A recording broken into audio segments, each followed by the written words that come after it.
When we think about the struggle against apartheid, it's really easy to see it as this simple story of good versus evil. But, well, history is almost never that clean.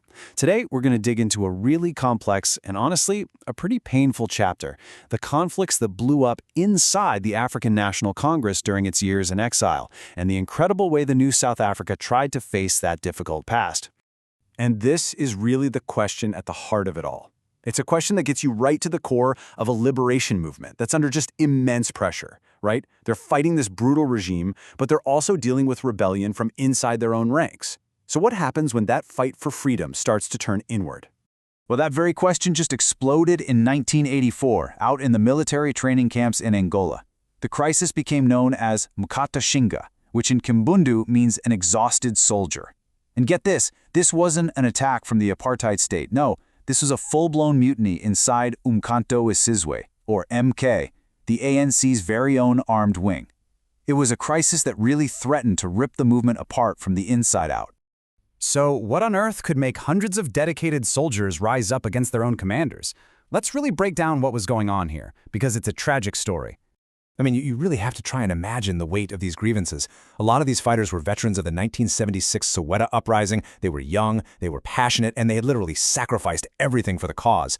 But then, in exile, they find themselves stuck in these awful camps, facing random, brutal punishments. They felt like they were being used as pawns in Angola's civil war, a fight that wasn't even theirs. And maybe most importantly, they felt like their leaders just were not listening. So their demands weren't just for better food or supplies. They were calling for real democratic reforms inside the ANC itself. To really get why this mutiny happened, we kind of have to rewind and look at the bigger picture. See, those decades spent in exile created this incredibly harsh environment, and it shaped the ANC in some really profound ways. You can see right here how this pressure cooker was basically building for more than 20 years. After the ANC gets banned in 1960, they're forced into exile. They set up military camps to train a guerrilla army. But this long, brutal period, so far from home and under this constant threat, it just created this immense internal strain. And by 1984, that strain finally hit its breaking point. And right at the heart of all the fear and repression inside these camps was this place, Quatro. Now, its official name was Camp 32, but the inmates, they gave it a much darker nickname, Buchenwald, after the Nazi concentration camp. This was the ANC's own prison, and it was used to detain and brutally punish anyone they thought was a spy, and also soldiers who dared to speak out, just like the Mukata Shinga mutineers. Now, the ANC's argument was that they needed this kind of harsh military discipline to root out spies and keep order. But as the political analyst Stephen Ellis points out here, this created this really deep-seated authoritarianism, that culture of secrecy and top-down command, which maybe was born out of necessity in exile. Well, it wasn't just going to disappear when the ANC came home. It was going to have a huge, lasting impact on the new South Africa. Okay, so let's fast forward. After 1994, democracy arrives, and South Africa has to face its entire violent past. And not just the crimes of the apartheid state, but the difficult truths from all sides of the fight. And this led to a pretty world-famous experiment in justice. It was called the Truth and Reconciliation Commission, or the TRC, led by the incredible Archbishop Desmond Tutu. Its whole mission was, well, it was radical. It wasn't really about punishment. The goal was to create a public record of what happened, to give victims a stage to tell their stories, and to offer the perpetrators amnesty in exchange for one thing: the complete, unvarnished truth. And the TRC's approach was just so different from what we usually see.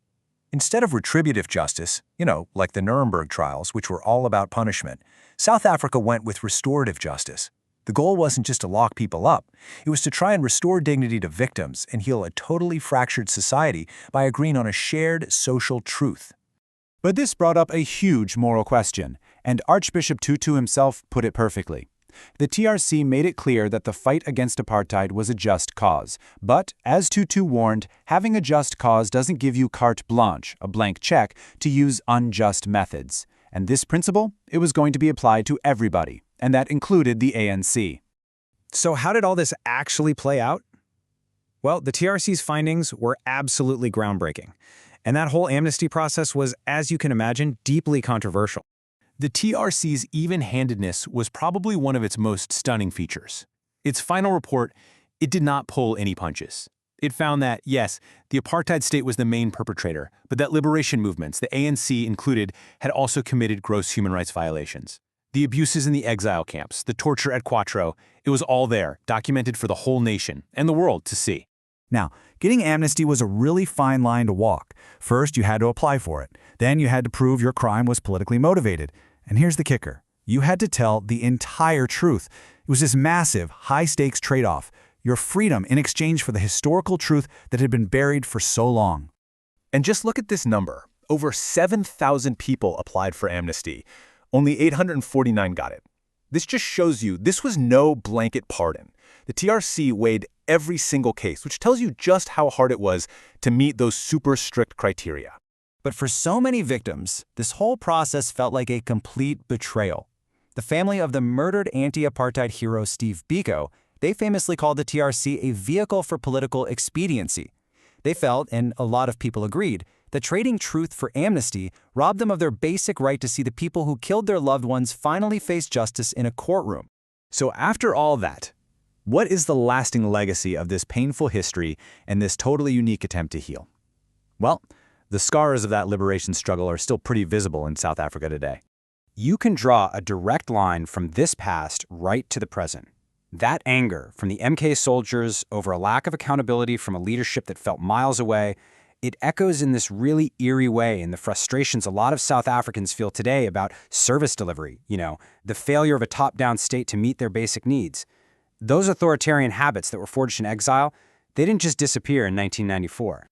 And that really leaves us with this final, massive question. South Africa made the brave choice to look the beast of its past right in the eye, acknowledging the crimes of both the oppressor and the liberator. But confronting these uncomfortable truths, that's one thing. Actually building a reconciled, just future on top of them, that is something else entirely. And that remains the profound ongoing challenge.